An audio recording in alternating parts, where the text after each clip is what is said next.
The air power of the Navy. Sea power given wings. The aircraft that carry this massive striking power are a maze of electronics. Computerized, automated. So complex that a team of specialists is needed to fly them and fight them. Captain of the team is the pilot. Quarterbacking from his electronic viewing position is a different breed of flying man. Not a pilot at all, the Naval Flight Officer. He operates radar, computers, weapon systems, navigational systems, all the black boxes and push buttons which have replaced the fluttering scarf of the red barrel.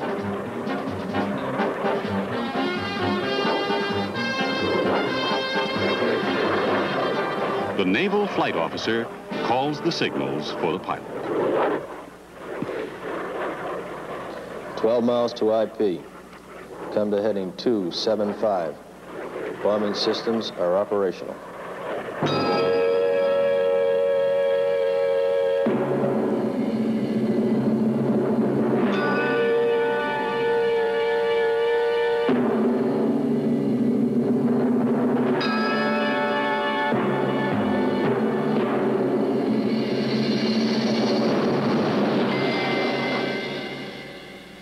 The job of the Naval Flight Officer is as varied as the aircraft of the Navy.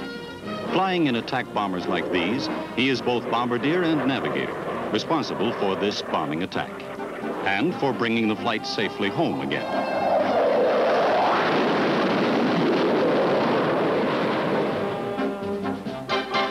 In this 1,600-mile-an-hour fighter, he runs the radar intercepts. In a patrol plane, he coordinates the anti-submarine warfare team. He might fly from carriers, surrounded by radar, in what amounts to an airborne control tower, guiding other aircraft to their targets. Or he may evaluate enemy radar and radio in an electronic warfare aircraft. The Naval Flight Officer might also serve as navigator on any of the Navy's large multi-engined aircraft.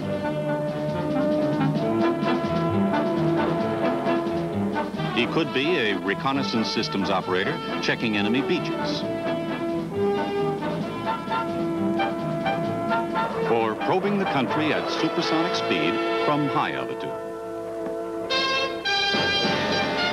Whatever his assignment, the NFO, the Naval Flight Officer, is teamed with a pilot, each a specialist in his own way. Some NFOs are Naval Academy graduates. Some are products of the Navy's ROTC programs. But the great majority are college graduates with no previous military experience. Men who've been carefully selected by the Navy and trained for this kind of flying career.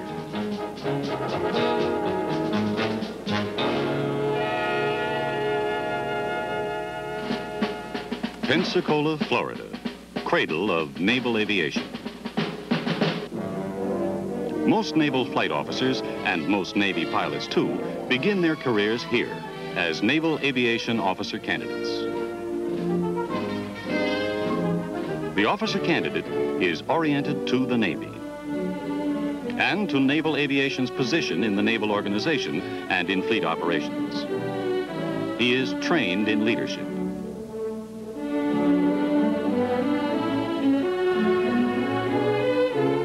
He studies aviation sciences with special emphasis on aerodynamics and engineering. And he looks at the world in which he'll function as a naval officer, studying international affairs. The Naval Aviation Officer candidate is introduced to the physical environment in which he'll work. His oxygen is taken away, so he can see the effect on his coordination.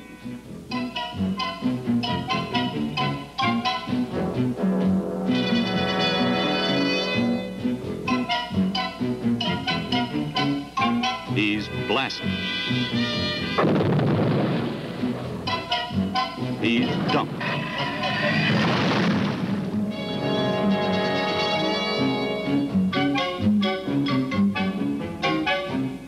He's dropped and dragged, all all in the interest of future survival. Not over. Be sure you have the handle of that wire. There you are. Okay, make sure that they're clear.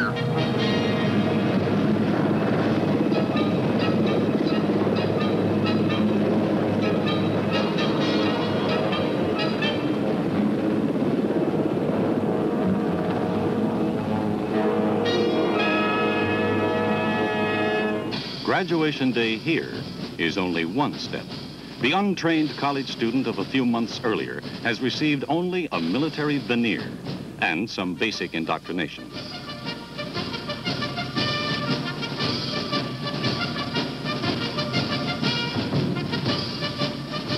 He's now commissioned an ensign of the United States Navy, but he still has a long way to go before he earns the wings of a naval flight officer.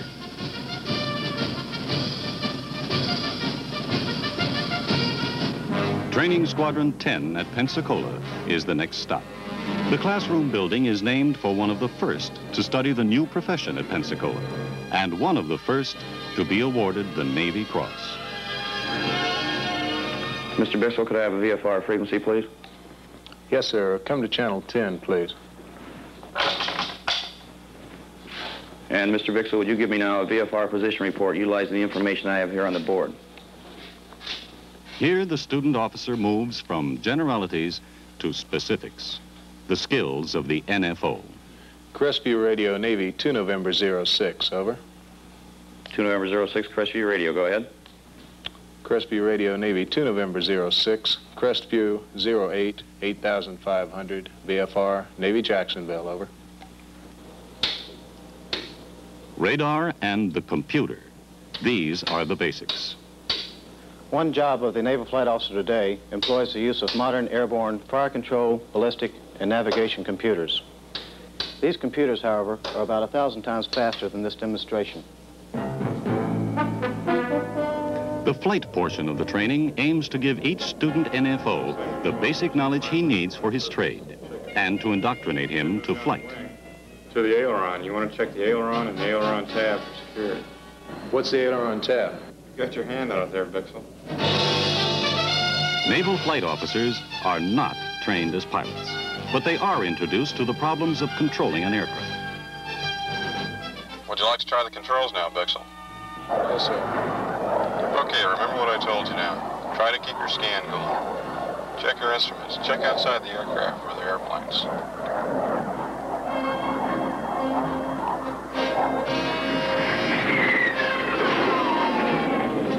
Easy does it, Bixel. We've got a lot of sky up here.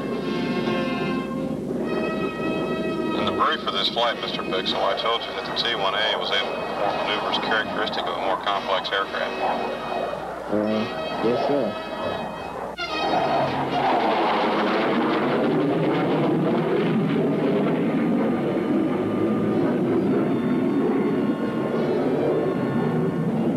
Are you okay back there? Yes, sir. Good. Ready for the next maneuver? Yes, sir.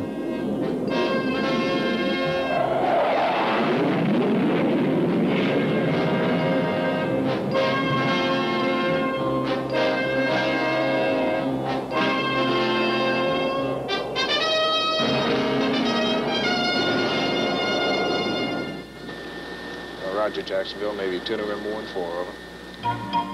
The student flies missions in a training device between the actual flights. In this navigation trainer, he puts his classroom theory into practice, and the instructor can introduce unexpected conditions, like a change in wind speed or direction. He can see immediately how the student reacts.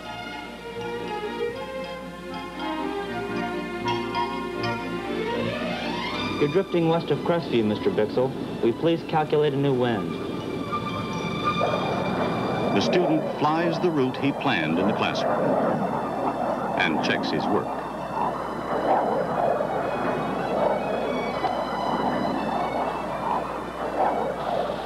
A radar trainer is used in the same fashion. 06, Roger.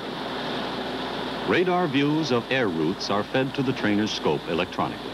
Come left 4 degrees, please. Gradually, the student applies the knowledge he is absorbing in the classroom, planning simulated combat flights, and then carrying them through. Stand by. Initial point 5 seconds. Attack heading 075.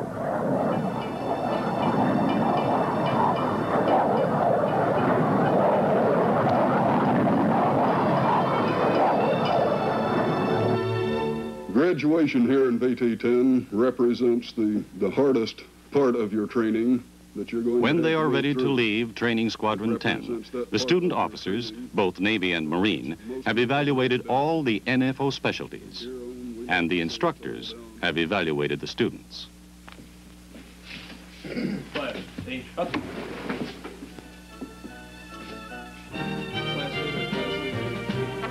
This has led to selection of each student for a particular Naval Flight Officer specialty.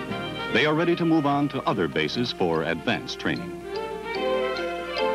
For some, there's further instruction in operation of electronic devices, a necessity for most NFO assignments. Those who have selected the air control field learn to track mythical enemy planes in a ground trainer, which duplicates every detail of the plane in which they'll fly. They take to the air, already knowing the aircraft's layout and instrumentation, and try the same techniques in actual flight, locating intruders and controlling interceptors.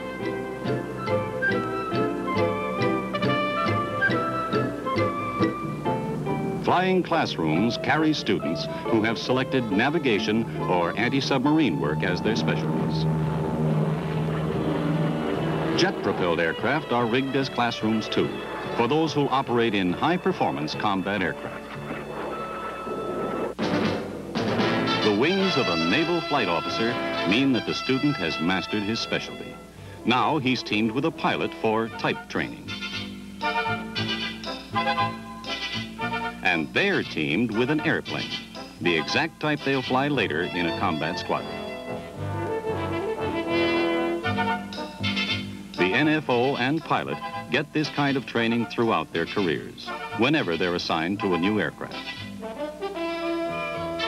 Together, they learn every detail of each operating system in the airplane. Starting the panel.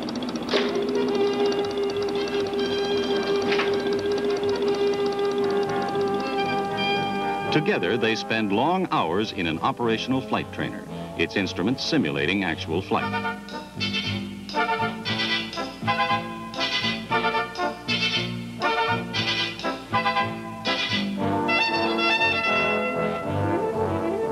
And together, they learn to manage the new aircraft and all its electronics, computerized, automated, demanding men of the highest skills and technical ability to control its power.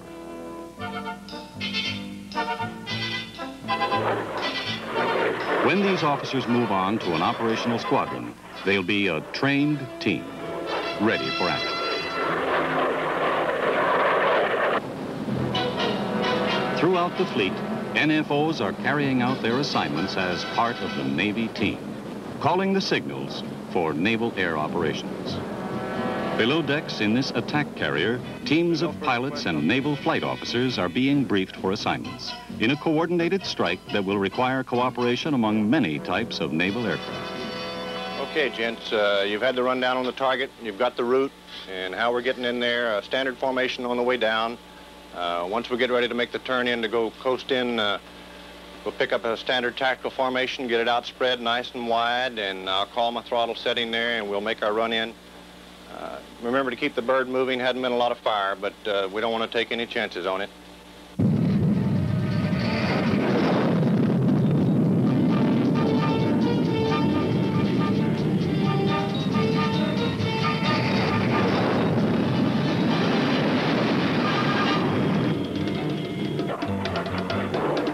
A-6 intruders, all-weather attack bombers, lead the strike. In each aircraft, a naval flight officer, the bombardier navigator, calls the signals. All systems normal. Come to heading 260. Estimate feet dry, 30 minutes.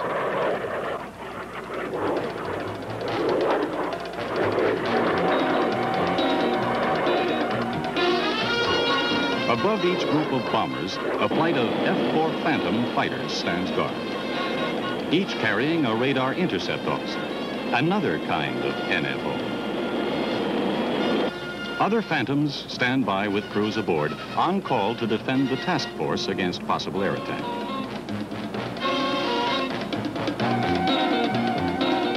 E-2 Hawkeyes take off to search for enemy attackers. Their radar webs under the control of NFOs called Airborne Combat Information Center officers. Echo Seco, has all interceptor data been entered? And air control officers. Affirmative. All data has been entered. On guard too are EA-3 Sky Warriors, electronic warfare aircraft, listening for telltale signals of enemy communications and radar. Each carries an NFO, an airborne electronic evaluator. Fisheye, this is Deep Sea 02. I have a racket bearing 047. Possible submarine radar. A P-3 Orion on long-range anti-submarine patrol has been alerted by the warning from the Sky Warrior.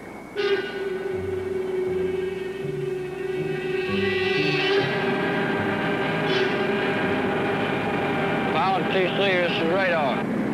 Pilot eye. TCI. Have small target bearing 146 at 21 miles. It appeared suddenly. Roger, radar. Pilot TC. Pilot eye. I hold the contact, sir. Evaluated as possible surface submarine. Suggest we take a look at it. Roger, report to fisheye. Roger, sir. You're heading to target 150. TC is the Tactical Airborne Coordinator, a naval flight officer. He reports the contact to the flagship of an anti-submarine task group. Fisheye, this is Bird Dog 2, over. Bird Dog 2, this is fisheye, over. Fisheye, this is Bird Dog 2, investigating surface contact. Coordinates, Alpha 6, Charlie 3, Echo 5. Will advise. Bird Dog 2 out.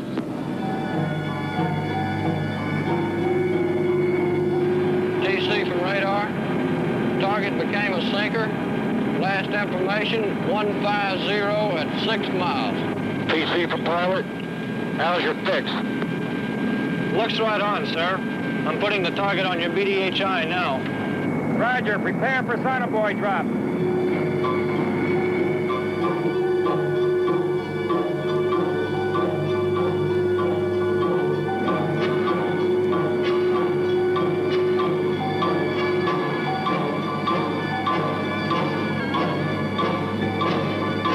The sonobuoys will listen for the sounds of a submerged submarine and will transmit them to the waiting patrol plane. Contact, loud cavitations on sonobuoy number 2.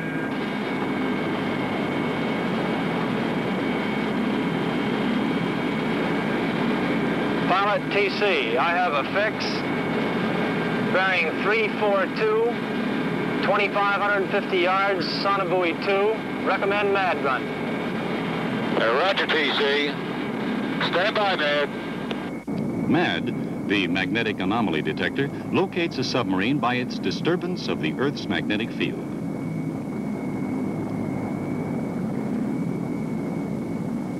Madman, smoke and marker away. A row of smoke pots marks the course of the submarine. The tactical coordinator now calls in a carrier-based anti-submarine aircraft. Fisheye 1, this is Bird Dog 2, over. Bird Dog 2, fisheye 1. Have you inside, over. Fisheye 1, this is Bird Dog 2. Can you relieve us in MAD, over? This smaller aircraft, too, carries a naval flight officer as tactical coordinator. Bird Dog 2, Fisheye 1. Roger. You're relieved. Out. Shark 1 and Shark 2, this is Fisheye 1. I have a goblin for you. Holding him down, will not attack. Vector 355, 8 miles. Over.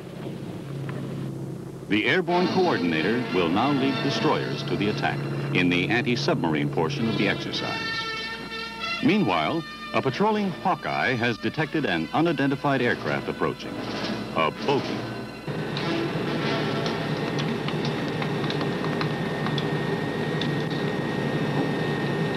Seco Flight Tech, new bogey, track 0513, bearing 122, 147 miles. I have him on my scope. The E-2's Airborne Combat Information Center officer, another naval flight officer, must now decide whether the bogey is hostile or friendly. Home plate, this is Fortune Hunter 2. Bogey track 0513 does not respond to interrogation. I have classified him hostile. Is heading at 250, speed 550, altitude 50. Over.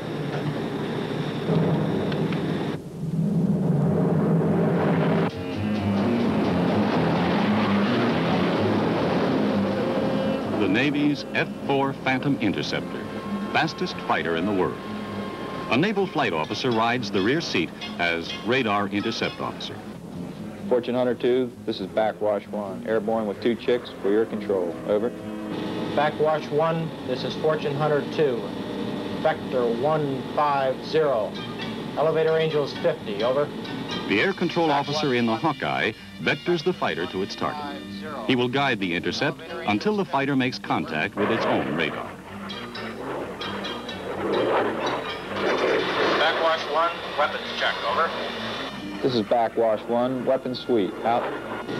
Backwash 1, this is Fortune Hunter 2.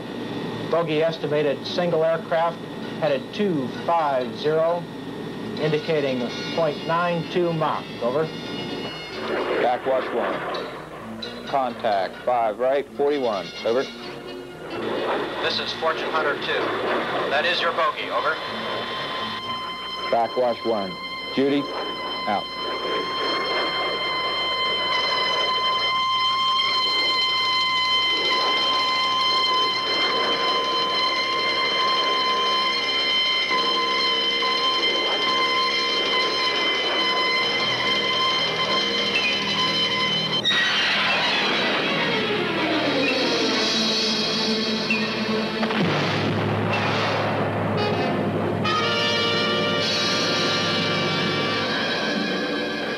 The A-6 intruders have been moving toward their targets as the task force fought off submarine and air attacks.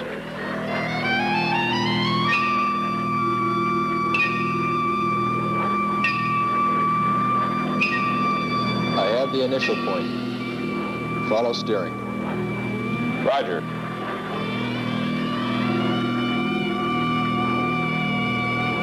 Steering is centered.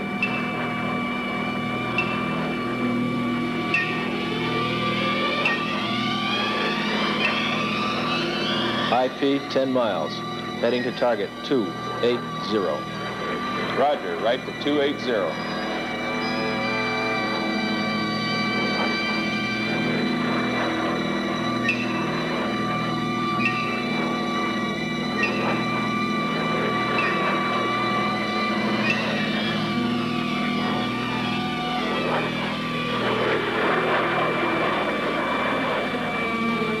Home plate, gun smoke 3. Feet dry, commencing bomb run.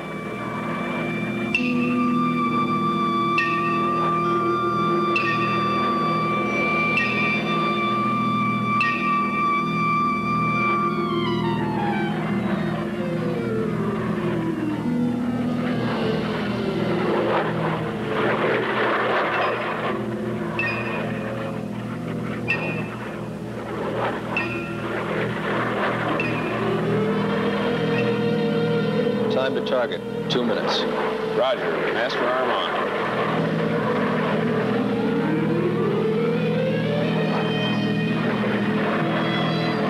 Roger, your master arm is on, and you're in attack.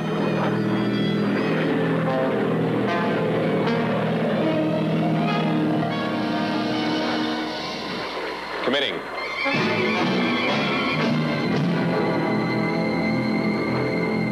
Braking left.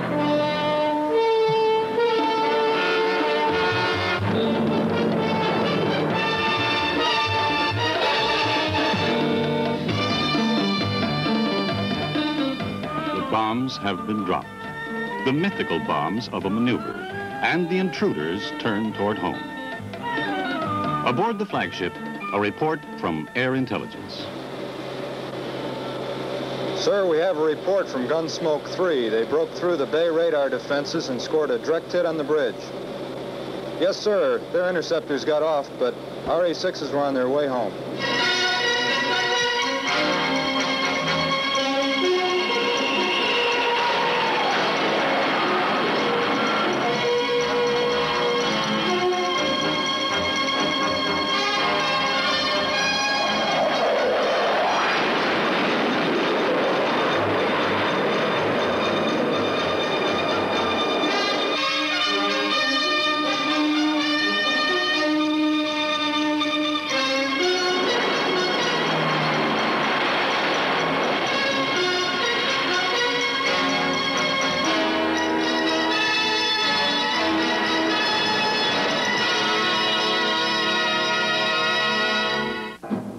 Pilots and naval flight officers, flying combat teams of the modern Navy. The pilots have been established, some moving up to the highest commands. Now the NFOs have found their place too. A full and varied life, with sea and shore billets alternating, with experience to fit a man for both naval command and key administrative posts.